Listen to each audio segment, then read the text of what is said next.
And now quickly, I know we're at the end of the time here, but we haven't talked about Drag Race. They finally got another person out of there because Two it's been people. like, oh yeah, it Two was two people. people. Because Double elimination. Because I couldn't take another just like people stand there episode. I was like, this shit need my to God, wrap up. Going on? Where's the wrap This it up season is box? literally gonna go like this season is literally gonna go to market days. Like no one is getting eliminated. Oh, seriously. No one is getting eliminated. Imagine? Like damn. Can you imagine? Oh, you gotta still go. on You gotta season go to 14? market. You gotta go to market days to find out who's Who's getting eliminated. Not even who won. To see who get eliminated, and then you'll be able to find out who won at Christmas. And people are asking, why are we a week behind? Because we record on a Wednesday and the new episodes come on Friday, and our episode that we recorded on Wednesday don't come out till Monday. So yes, we know we're a week out. So whoever just got voted off again and who's making it to the final, we would have known 2 days ago. So we'll catch up. It's fine. You'll be all right. But they voted out who we thought needed to. Deja was one. Yeah. We knew her time was coming up. She had to go. And I would have preferred Daya to go out, but George's needed to go too, so that's fine.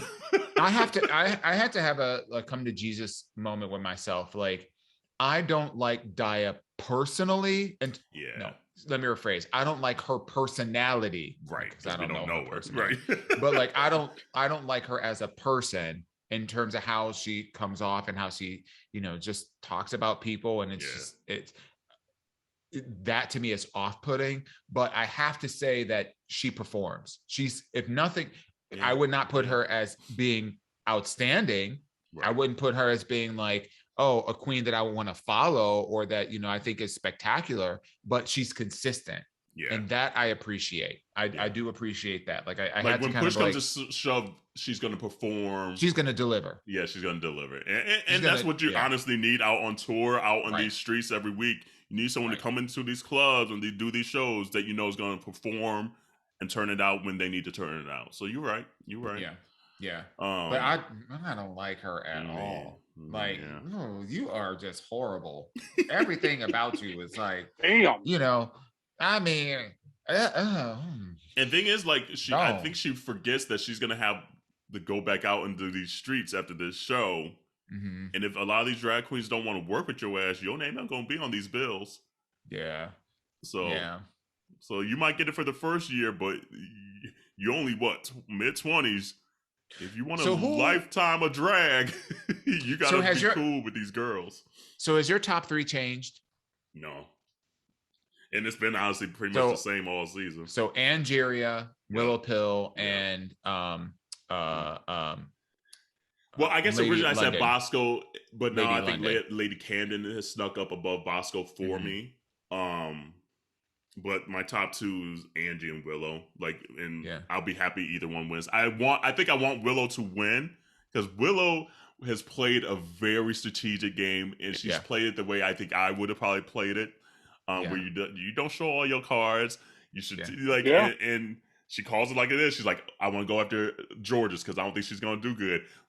It's all what we was thinking, and she was very strategic, and she said it in a manner that wasn't off-putting, and opposite of like Diabetes, where she says shit that's off-putting, even though it might be in the same vein. There's a way you could say shit that doesn't make it look like you're just a fucking asshole, Exactly. And so that's the difference between Willow and Daya for me, that they might both care passionately about this competition, but Willow's doing it in a way that she's like, I'm not just going to be out here half-stepping, but I'm also not going to show you all my cards, and I think it's going to be between Willow and Lady Camden, or as I affectionately call her, Lady London. Hey. I think it's going to be between the two of them because I think Lady Camden has shown the most growth in, like that she's grown on me. I agree. Like at the beginning, I was like all for Willow Pill because I could see like that kind of creative, like spark energy or whatever that she had from Jump Street, which is great. But Lady Camden is kind of like, she's kind of like grown into her own on the show. And I think we just as Americans love that kind of like story of people rising from the ashes. Can we just take a moment to just acknowledge how fucking beautiful Angeria was on that runway last week? That lime green. When she honey. When she walked out with her arms out, kind of like the chick from Coming to America without the barking, bitch. I agree. I agree. Yeah, Angie is gorgeous. She is gore. And she looks like an avatar. She looks like a black avatar. That's what she looked like. She do. She just looked stunning. Yeah. Absolutely stunning. And you know who else looks stunning? Fucking RuPaul. When she came out in that little fucking gold shimmering up, I was like, RuPaul, fuck you.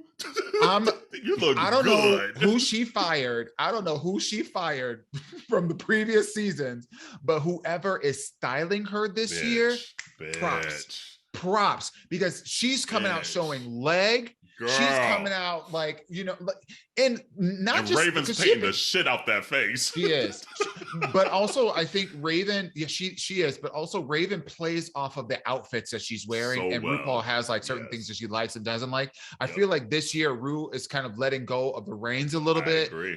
And exploring some different things, and I'm loving it. I am it. She's still showing these hoes, I'm still the top supermodel of the world. Like, right when you start thinking you got some queens that might be taking the throne, Ru come out in a fucking shimmery moment and be like, no, bitch, I'm fucking RuPaul. Don't get it twisted. It always reminds me of when she was being interviewed by Jimmy Kimmel, and she was on the cover of Vogue magazine, and he was like, you're the first drag queen to grace the cover. And she goes, drag queen? Drag queen? And then his face just dropped because he thought he said something wrong. And she goes, honey, I am the queen of drag. There we go. Get it right. Never said a truer word than that. Get it right. Never said it. I was literally trying to think, is there any other drag queen out there that has ever existed that is more famous than RuPaul? No. More recognizable, has more of an influence than RuPaul. No. I don't think there is. No. The only other one that they put up there, and she's not as famous nor as recognizable, they respect though on that same level. Maybe not on the same level, but at least she would be like on the Mount Rushmore is Lady Bunny. That's the only other one that you hear people say consistently. I would say that we respect Lady Bunny.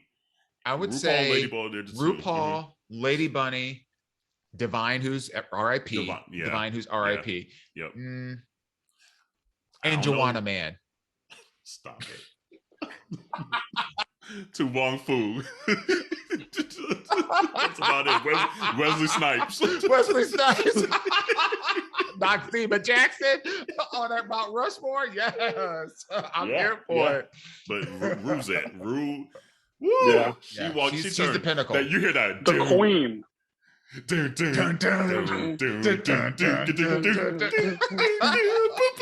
that bitch is about to turn that corner. It gets me. It tingles. It tingles every gay essence of my body. Like, it's the only part Corey watches now. Corey's like, I don't care about the rest of these drag queens.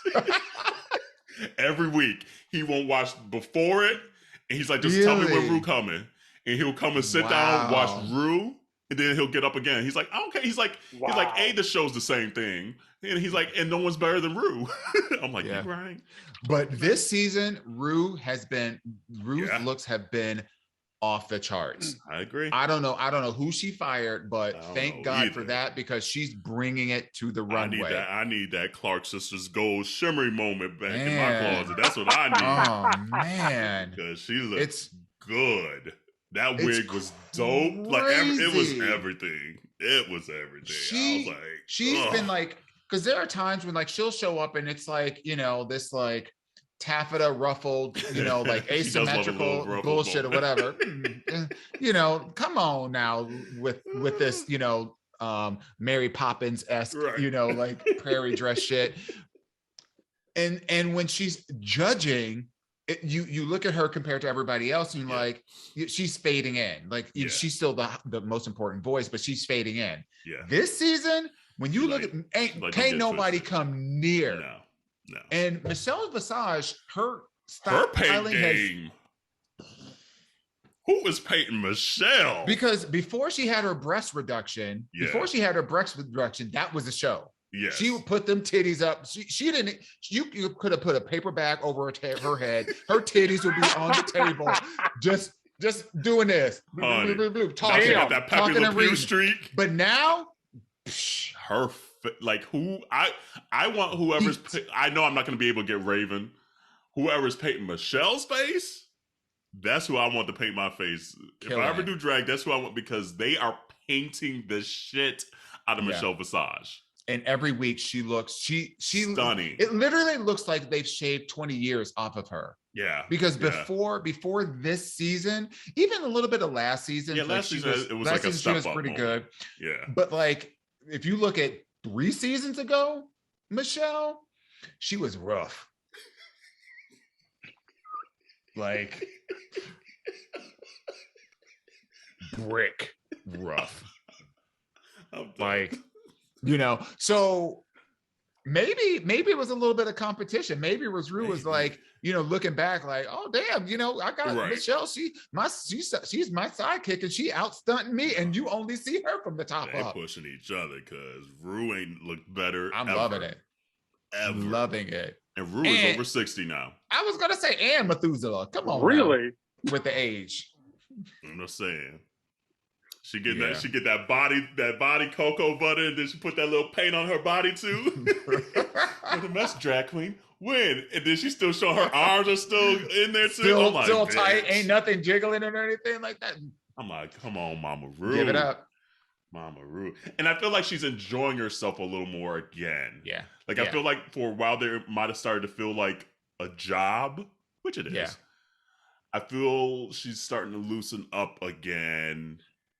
And I feel like it hadn't been there for a little bit. I feel like to your point, I think she is probably, and I don't have anything to back this up, but I feel that she's probably stepping away from being as involved in the day-to-day and the tactics, where she's just showing up being the talent. And that's a really beautiful place that when you got to find a well-oiled machine that's just running, and all you got to do is show up and add your little 2 pieces in and then bounce. Yeah. That's it. Come on now. That's it. What'd you say, Landon? All I said was yes. That's all she said all episode. I know. What'd you say, Landon? Yes. Yes, I'm here for it, baby. I'm here for it. The one thing I was thinking was, with her just now being the talent and not having to do the, you know, ins and outs and the operation, like Carell said, that gives her time to just do Rue. Just focus on Rue and her brand of what makes her the queen of drag. Yeah. I know we way over. There was one other question that I want to ask, but I'll okay. And we don't have to answer right now, but I'm just curious. Do we think that her show will like if she were to step down from leading her show, because in other countries she's not there. So in Italy, in Spain, in Canada, etc., there are other queens that are doing it. Do you think that there could be another queen that could take over the reins and the show would still have the momentum? Mm-hmm. I'm not saying identify, but do you think there could be another queen who could do that? No. It's hard to figure out who first. Well, what about Lady Bunny? Who first? Lady Bunny older than Rue. No, I'm saying she's not. Like, I don't think Lady Bunny has the same charisma. No, Lady uniqueness, Bunny nerve, and talent. Right. No, I think she has it. It's just different than Rue's. I think drag. Okay. I think.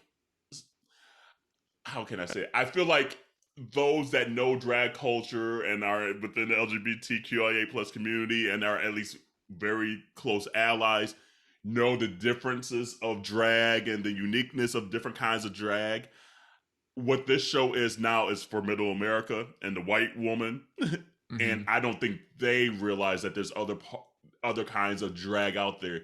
They want the sparkly Rue drag. And the second that's gone, and you put someone like a Lady Bunny where she's not going to look as good as a Rue because that's just not her aesthetic. Yeah, she's like 60s mod kind of like thing. Yeah, I think people are going to be like, oh, wait, this ain't what I like. They like the sparkly safeness, the glammed up of what Drag Race is. And once you take Rue from that and maybe put someone else that either is a little less polished or may show you different parts of drag, it might not be what Middle America white women want, sadly, because that's what the show kind of is at this point. It's grown to that point where it's bigger than just the gay community. That's true. So I don't know who else has that same recipe as a Rue. There's very few in the United States that the United States community would appreciate. The closest might be someone like a Pangina, honestly, from Philippines. I think she has that kind of same vein. She's phenomenal. She's really phenomenal. Great. Well, this would be a good question for the community. I would be curious. Let's kick that out to the community, y'all. If there is another queen out there that you feel could step into the shoes of a RuPaul, whether it's a past queen that was on the show or it's another queen that we just haven't seen on the show that's prolific in the community, who would it be? Who would that and we be? Trying to get rid of you yet, Rue. You gotta stay here for a few more seasons. You got plenty of time on your clock. Right. Facts.